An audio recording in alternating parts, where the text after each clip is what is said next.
नमस्कार दोस्तों, आप सभी का हमारे YouTube चैनल मन का वॉइस में स्वागत है।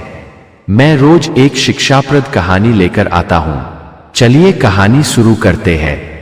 कहानी का शीर्षक है एक अनोखा ठग जिसके जाल में फंस गई एक महारानी। पुराने समय में एक गांव था बकरमपुर। उस गांव में घसीटू नाम का एक शातिर ठग रहता था। उसकी ठगी का धंधा पिछली 7 पीढ़ियों से चला आ रहा था। उसके पिछली पीढ़ियों में एक से एक माहिर ठग हुए, जो अपने अद्भुत कारनामों के लिए दूर दूर तक जाने जाते थे। परंतु घसीटू को अब लग रहा था कि उसके बाद अब उसके घर में कोई ठग नहीं बन पाएगा। ऐसा बात नहीं था कि घसीटू की कोई औलाद नहीं थी, बल्कि घसीटू के 2 बेटे थे, जो शरीर से हष्ट पुष्ट थे। देखने से कोई बड़े सेठ के बेटे लगते थे, जबकि घसीटू का चेहरा चोर उचक्कोन जैसा था। कोई देखकर भी बता सकता था कि बदमाश आदमी है। वहीं उसके बेटे सेठ साहूकार के बेटे जैसे दिखते थे, चेहरे से बिल्कुल भोला भाला लगते थे। अपने बेटों का स्वभाव देखकर कभी कभी घसीटू सोचता कि मैं सारी दुनिया को ठगता चलता हूं, तरह तरह से धोखे देता हूं, परंतु लगता है कि यहां तो मेरे साथ मेरी पत्नी ही धोखा कर गई है। इतने सीधे साधे तो मेरी औलाद हो नहीं सकती। जरूर पत्नी ने किसी दूसरे की औलाद मेरे घर पैदा कर दी है। वह एक बार पत्नी से पूछ ही लिया तो पत्नी उस पर आग बबूला हो गई। बोली, खबरदार, जो उल्टी सीधी बातें की तो तुम खुद बदमाश आदमी हो, इसलिए हर किसी में तुम्हें खामियां नजर आती है। अरे अच्छी बात है कि हमारे बेटे भोले भाले हैं, तुम्हारी तरह बदमाश नहीं बनेगे, यहीं से तुम्हारी खानदानी बदमाशी खत्म हो जाएगी। वह पत्नी के बात सुन बहुत दुखी हुआ और अपने बेटों से रुआसा होकर बोला, बेटा, तुम दोनों ने मेरे खानदान का नाम डूबा दिया। दिन भर बैठे बैठे मुफ्त के खाते हो, जबकि ठग का उसूल है कि जब तक ठगी का धन उसके पास ना आ जाए, अन्न जल ग्रहण नहीं करता। तुम दोनों बढ़कर घोड़े जैसा हो गए, परंतु आज तक एक छोटी मोटी भी ठगी नहीं की, और मैं तुम दोनों की फिक्र करके रोज बूढ़ा होता जा रहा हूं। ठग के बड़े बेटे का नाम विजय प्रताप था तथा छोटे बेटे का नाम चंद्र विजय था। दोनों एक नंबर के आलसी और कामचोर थे। वह दिन भर आवारा घूमते और भूख लगती तो घर आकर भोजन कर लेते। उनकी माँ का उनके साथ भरपूर सहयोग था कि कुछ भी हो जाए तुम दोनों कभी ठगी मत करना। उधर ठग किसी ना किसी तरह दोनों पर दबाव बनाता कि ठगी शुरू कर दो, परंतु मां उनकी तरफ देख आंखें तरेर देती।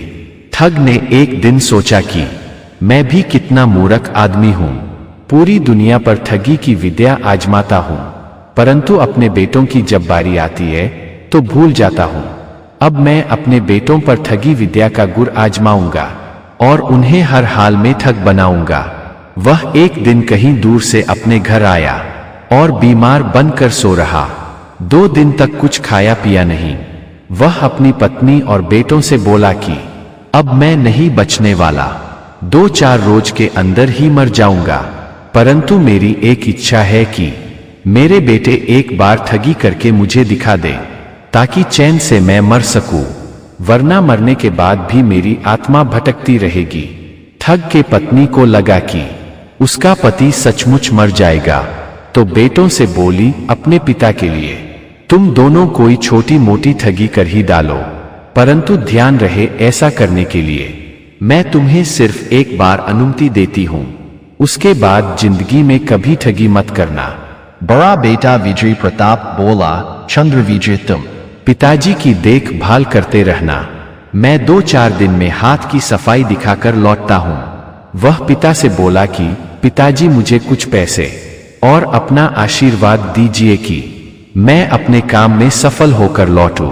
ठग ने उसे सोने के 10 सिक्के दे दिए। विजय प्रताप घर से निकल पड़ा और चलते चलते एक घोड़े के व्यापारी के पास पहुंच गया। व्यापारी ने बहुत उम्दा किस्म के कई घोड़े रखे थे, जो 100 मोहरों से शुरू होकर 1000 मोहरों के थे, परंतु विजय प्रताप के पास तो मात्र 10 मोहरें ही थी।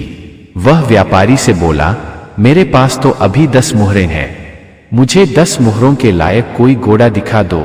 व्यापारी बोला, तुम्हें 10 मुहरों में सिर्फ गधे मिल पाएंगे, घोड़ा तो तुम्हें हरगिज नहीं मिल पाएगा। तभी व्यापारी के नौकर ने व्यापारी के कान में कुछ कहा तो व्यापारी एक घोड़ा देने को तैयार हो गया। दरअसल वह घोड़ा चोरी का था। व्यापारी को ऐसे भी उस घोड़े को रात में भगा देना था, वरना पकड़े जाने पर चोरी के जुर्म में उसे सजा भी हो सकती थी। तो भागे भूत की लंगोटी भली, 10 मुहरें मिल रही है तो वह भी कोई कम नहीं। व्यापारी ने विजय प्रताप को घोड़ा दे दिया। वह घोड़ा पर बैठ राजमहल के तरफ चल पड़ा। राजमहल पहुंचने पर द्वारपालों ने उसे रोका तो उसने बताया कि मैं राजा से मिलने आया हूं। मैं घोड़ों के अस्तबल में काम करता हूं और घोड़ों को प्रशिक्षित करता हूं। राजा को एक घोड़ों के लिए अच्छा प्रशिक्षु की जरूरत थी। यह बात द्वारपाल भी जानते थे, तो वे तुरंत राजा को खबर किए। राजा ने उसे दरबार में बुलवा लिया। राजा के पास एक बहुत बिगड़ैल घोड़ा आया हुआ था, जो किसी से काबू में आ ही नहीं रहा था। वह कई प्रशिक्षु को पीठ से गिरा घायल कर चुका था। राजा बोला, नौजवान, मेरे पास पहले से कई प्रशिक्षु हैं, फिर भी तुम मेरे पास काम ढूंढने आए हो तो पहले मैं तुम्हारी परीक्षा लूंगा। अगर तुम परीक्षा में पास हो गए तो मैं तुम्हें काफी इनाम भी दूंगा, और फेल हो गए तो 1 साल तक तुम्हें मुफ्त में घोड़ों के अस्तबल में काम करना पड़ेगा। विजय प्रताप बोला, महाराज मंजूर है, आप हमें काम तो बताइए, और ये बताइए कि हमें किस तरह की परीक्षा से गुजरना पड़ेगा। राजा बोला, मेरे पास एक घोड़ा है जो 1 माह पहले खरीद कर आया था, परंतु अभी तक उसकी सवारी तो दूर, कोई उसकी पीठ पर जिन नहीं बांध पाया है। मुझे सिर्फ 1 दिन का मोहलत दीजिए और 10 मील तक घोड़ा दौड़ाने का अनुमति दीजिए। राजा बोला, तुम्हें पूरी छूट है, परंतु ध्यान रहे भागने की कोशिश मत करना। विजय प्रताप बोला, महाराज, अपना प्यारा घोड़ा छोड़कर भला कहाँ भाग सकता हूँ। राजा बोला, अरे हाँ, ये बात तो मैं भूल ही गया था कि तुम्हारे पास भी एक घोड़ा है। अब तुम 20 मील तक भी मेरे घोड़े को दौड़ाओगे तो भी कोई बात नहीं। दूसरे दिन विजय प्रताप ने घोड़े को गुड़ और चना खिलाया। उसके बाद घोड़ा उस तरह काबू में आ गया जैसे पालतू कुत्ता हो। वह घोड़े पर बैठकर निकल पड़ा। वह दिन भर घोड़ा भगाता रहा। शाम तक दूसरे राज्य में पहुंच चुका था। इधर यहाँ का राजा निश्चिंत था कि नहीं आया तो क्या हुआ, उसका भी घोड़ा स्तबल में बंधा पड़ा है। राजा का एक मंत्री राजस्व वसूलने के लिए गांव में गया हुआ था, परंतु उसका घोड़ा किसी ने चुरा लिया था।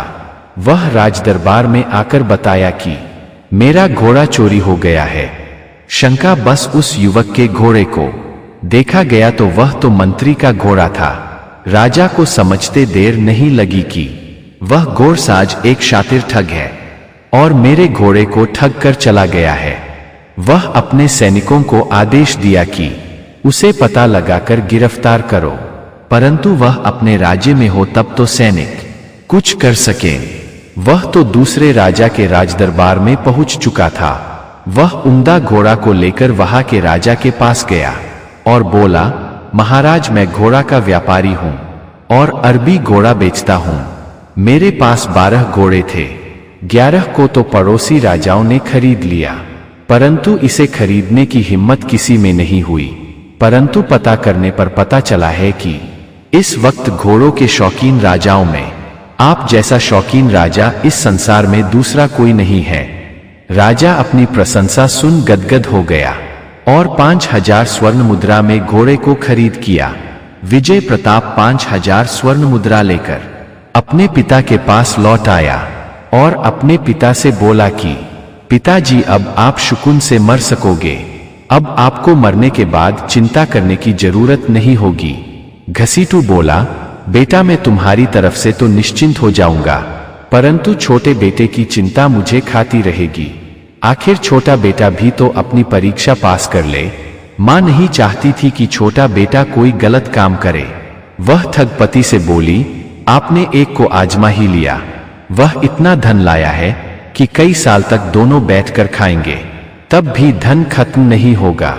घसीटू बोला, भाग्यवान तुम जिंदगी भर भोली की भोली रह गई। तू दुनिया के प्रपंच को नहीं जानती।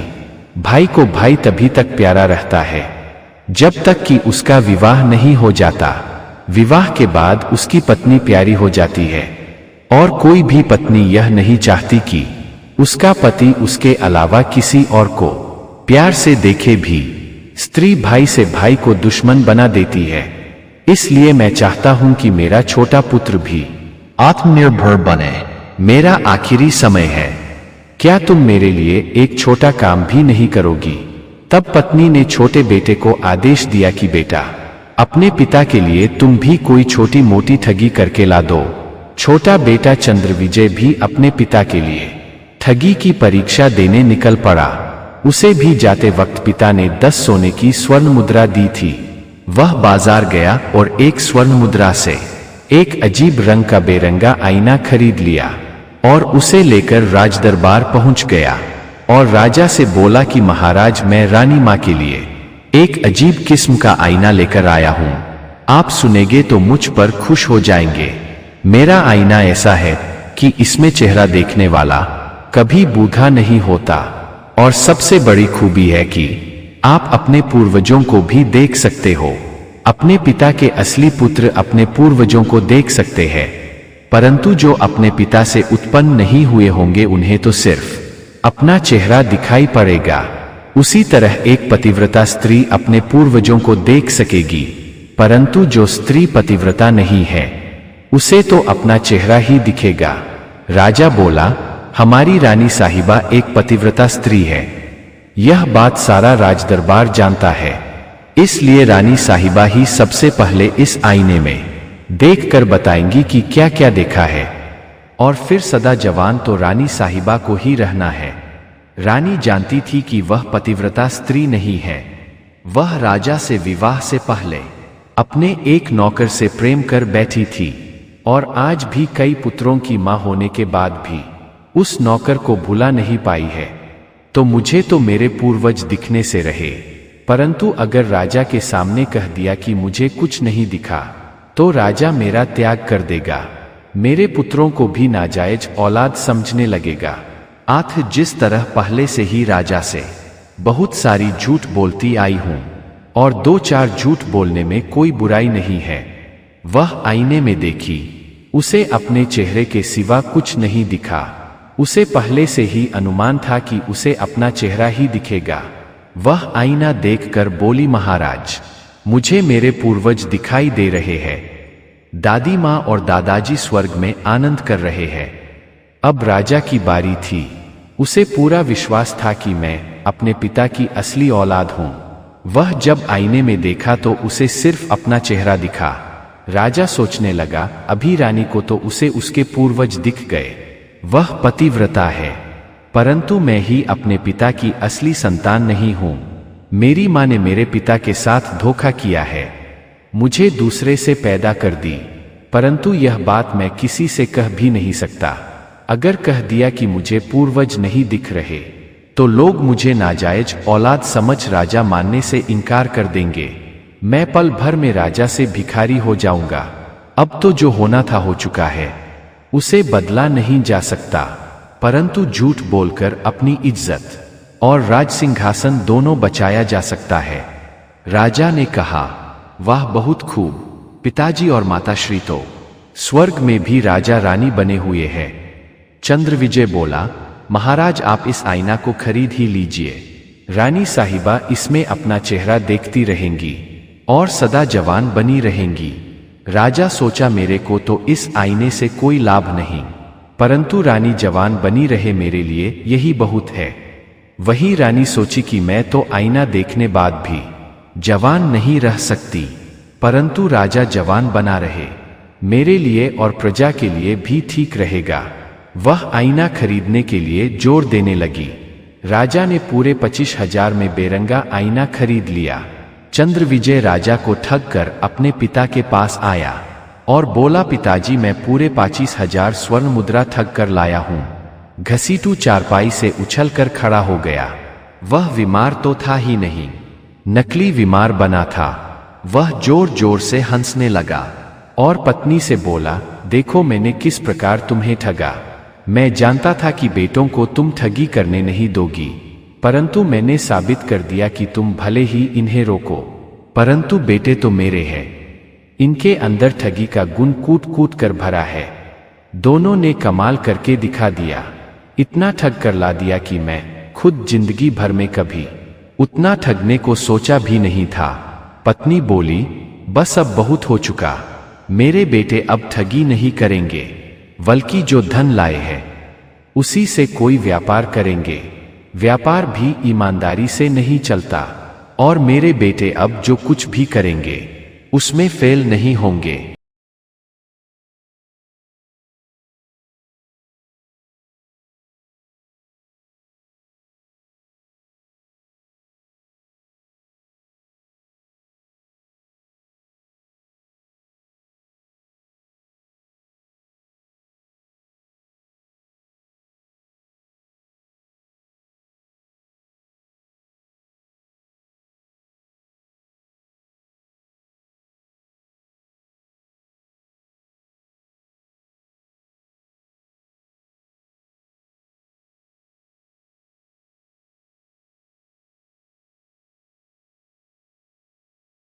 एक गांव में रामदास नाम का एक जमींदार रहता था। उसके पास बहुत जमीन थी, बहुत बड़ा गौशाला था, और उसके पास सैकड़ों एकड़ में बाग बगीचे थे।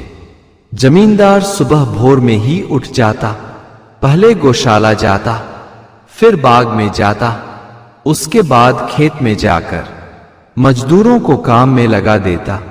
उसके पास मुनीम और मुंशी भी थे, परंतु जमींदार किसी पर भरोसा नहीं करता। वह अपनी जमीन जायदाद, गौशाला, बाग बगीचा पर स्वयं कंट्रोल रखता। जमींदार की सख्ती के कारण सभी नौकर चाकर पूरे मन से काम करते थे और धन संपत्ति में किसी प्रकार का हेराफेरी या घोटाला नहीं कर पाते थे। जमींदार की पत्नी निर्मला भी अपने घरेलू नौकरों और नौकरानियों पर पैनी नजर रखती, जिसके चलते जमींदार की हवेली से कोई भी वस्तु गोलमाल नहीं हो पाती। जमींदार का एक बेटा था जिसका नाम उदय प्रताप था। वह अपने पिता की तरह तेज नहीं था, परंतु रिंगे बड़ी बड़ी हाँकता था। जमींदार इस आदत से काफी परेशान रहता। वह चाहता था कि बेटा मेरी तरह ही तेज बने, वरना राजसी ठाट में तो बड़ी बड़ी हवेलियां भी वीक जाती है। जमींदार बेटे को कई बार समझा चुका था कि देखो, वही मनुष्य अपने जीवन में सफल होता है जो बातें कम और मेहनत ज्यादा करता है। नौकरों पर भरोसा करने वाला और नौकरों पर काम सौंप आंखें मूंद लेने वाला अक्सर घाटे में रहता है, जबकि खुद अपनी निगरानी में काम कराने वाला हमेशा फायदे में रहता है। उदय प्रताप पिता के सामने तो बोल देता कि ठीक है, कल से आपके साथ मैं भी बाग बगीचे, गौशाला और गोदाम देखने जाऊंगा, परंतु आलस के मारे दिन निकले तक सोया रहता। तब तक जमींदार घूमकर घर आ गया रहता। एक दिन जमींदार ने अपने बेटे को एक कहानी सुनाया कि एक मेले में एक महात्मा 2 शंख बेच रहे थे। दोनों शंख एक रंग के थे, दोनों साइज में भी एक समान थे, परंतु उसकी कीमत में जमीन आसमान का फर्क था। एक की कीमत सिर्फ 10 रुपया था, परंतु दूसरे का 1 लाख था। लोग शंख खरीदने के लिए महात्मा के पास आते, परंतु आसमाने कीमत सुन लौट जाते। तभी उधर से एक राजा भी मेले में पधार गए। राजा को उनके किसी शागिर्द ने बताया कि वैसे तो मेला में कुछ खास चीज देखने लायक नहीं है, परंतु उसके बावजूद एक चीज ऐसा है जो सबका ध्यान अपने ओर खींच रहा है। राजा पूछा, ऐसा क्या है? तत्काल हमें बताओ और वहां ले चलो। तब शागिर्द ने बताया कि महाराज, एक साधु का 2 शंख है, जो देखने में तो सामान्य है, परंतु उसकी कीमत सामान्य नहीं है। एक की कीमत 10 रुपया है तो दूसरा 1 लाख का है। राजा पूछा, आखिर ऐसा क्यों है? तब शागिर्द बोला, यही बात तो कोई पूछ नहीं पा रहा है। आप राजा हैं, अब आप ही महात्मा से पूछ सकते हैं। राजा उस महात्मा के पास आया और दोनों के कीमत में असामान्य अंतर के बारे में पूछा। तब महात्मा ने बताया कि राजन, ये दोनों कोई सामान्य शंख नहीं है। इन शंखों के अंदर जिन्न मौजूद हैं। पहला शंख जिसकी कीमत 10 रुपया है, उसके अंदर एक आलसी जिन्न रहता है। उसे सामने बुलाने पर शंख से बाहर आ तो जाता है, परंतु किसी की कोई ख्वाहिश पूरी नहीं करता। उससे मांगो कि जिन्न जरा एक लोटा पानी लाओ, तो वह तुरंत कहेगा कि 1 लोटा क्या करोगे, 1 बाल्टी पानी ले लो, परंतु लाएगा नहीं। आप जो भी कहोगे उसका 2 गुना करके बता देगा, परंतु लेना देना कुछ नहीं। दूसरा 1 लाख का है, तो दूसरे शंख की कीमत के अनुसार काम भी है। उसमें का जिन्न जो मांग करोगे तुरंत ला कर दे देगा, वह एक बार भी आनाकानी नहीं करेगा। राजा बोला, वाकई आपका शंख कमाल का है। राजा 1 लाख वाला शंख को खरीद कर ले गया, परंतु दूसरा शंख को कोई मुफ्त में भी लेने को तैयार नहीं हुआ। जमींदार ने कहा कि बेटे, बड़ी बड़ी बातें करने वाले का हाल उस शंख की तरह ही हो जाता है। उसे लोग मुफ्त में भी नहीं पूछते।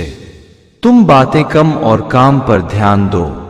मैं खुद बूढ़ा होता जा रहा हूं, कल को मेरे से कुछ भी नहीं हो पाएगा, तो सभी कार्य तुम्हें ही करने पड़ेंगे, क्योंकि कल को इस जमीन जायदाद के मालिक तुम ही हो।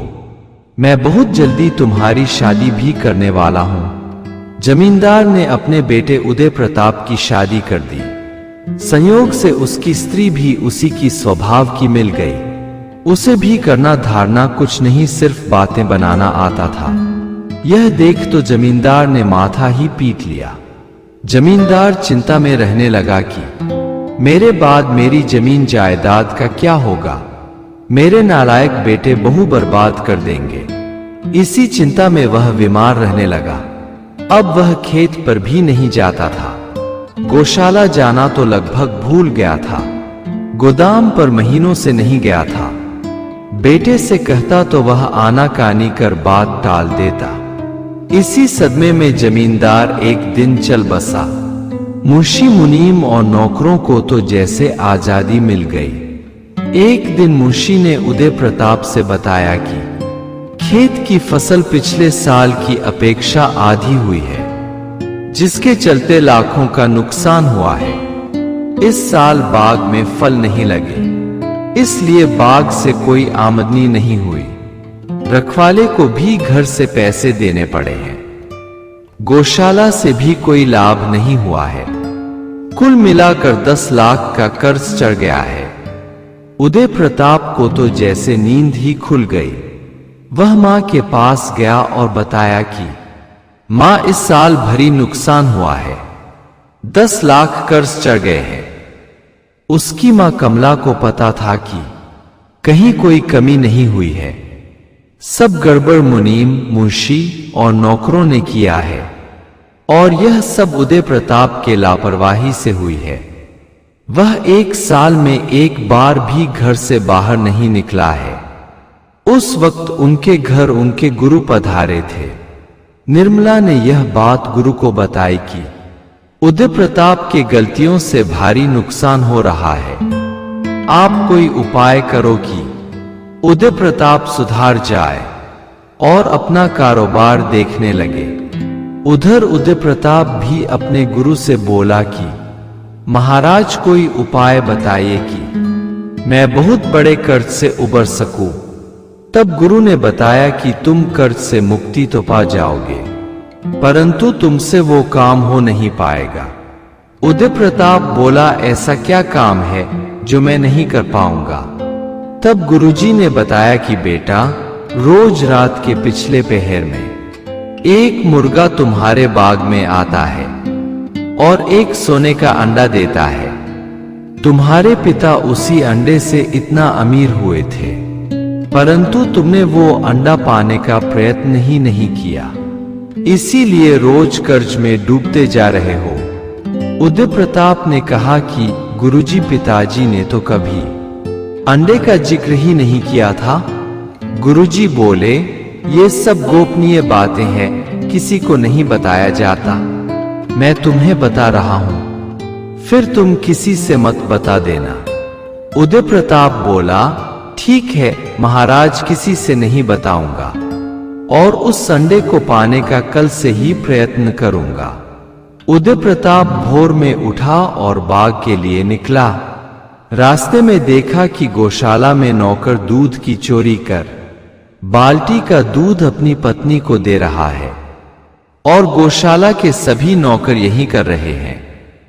उदय प्रताप यह देख काफी गुस्सा हुआ और नौकरों को काम से निकाल नया नौकर रख लिया।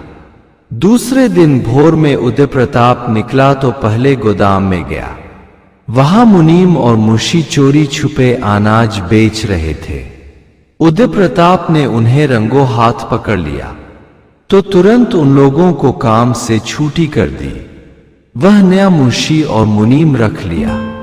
तीसरे दिन सुबह सबसे पहले बाग की तरफ गया तो देखा कि रखवाला चोरी छुपे सारा फल बेच दे रहा है और रखवाला उससे बताया था कि इस साल पेड़ पर एक भी फल नहीं लगे हैं, जबकि पूरा बाग फलों से भरा पड़ा है।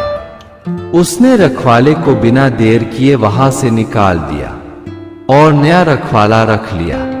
चौथे दिन उदय प्रताप गौशाला, गोदाम और बाग घूमकर लौट रहा था तो देखा कि खेत में नौकर काम ही नहीं कर रहे, आराम से सोए हुए हैं। उदय प्रताप ने तुरंत नौकरों को काम से निकाल दिया और नया नौकर रख लिया। नौकरों में दहशत फैल गई कि उदय प्रताप तो अपने बाप से भी सख्त है। वह डांटता नहीं बल्कि नौकरी से ही छुट्टी कर देता है। सभी नौकर नौकरी जाने के डर से ईमानदारी से काम करने लगे। पूरे 6 माह गुजर गया मगर सोने का अंडा देने वाला मुर्गा उदय प्रताप को कहीं दिखाई नहीं दिया। वह सोने का अंडा पाने के लिए आधी रात में भी अपने बाग बगीचा में गया, परंतु उसे वह मुर्गा कहीं नहीं दिखा। हाँ, एक बात जरूर हुई कि नई फसल से 4 गुना फायदा हुआ। गौशाला से भी काफी आय हुई, बाग बगीचे से भी बहुत पैसे आए, परंतु मुर्गे का सोने वाला अंडा उसे नहीं मिला। उसे एक दिन भी वह मुर्गा नहीं दिखा। उसे सोने के मुर्गा का सपना भी नहीं आया। तभी एक दिन गुरुजी उसके घर पधारे। उदय प्रताप ने कहा कि महाराज, मुझे बाग में जाते 6 माह हो गए, परंतु आज तक ना तो वहां कोई सफेद मुर्गा दिखा, ना सोने का अंडा दिखा। गुरुजी खूब जोर से हंसे और बोले, उदय प्रताप कभी मुर्गा अंडा नहीं देता। मैं तो तुम्हें सुबह में अपनी गौशाला, बाग बगीचा, गोदाम और खेतों में भेजना चाहता था कि तुम अपने नौकरों पर नजर रख सको। मालिक के नजरों के सामने रहने वाला नौकर कभी चोरी नहीं करता, जबकि मालिक के नजरों से ओझल रहने वाला ईमानदार नौकर भी एक दिन चोर बन जाता है।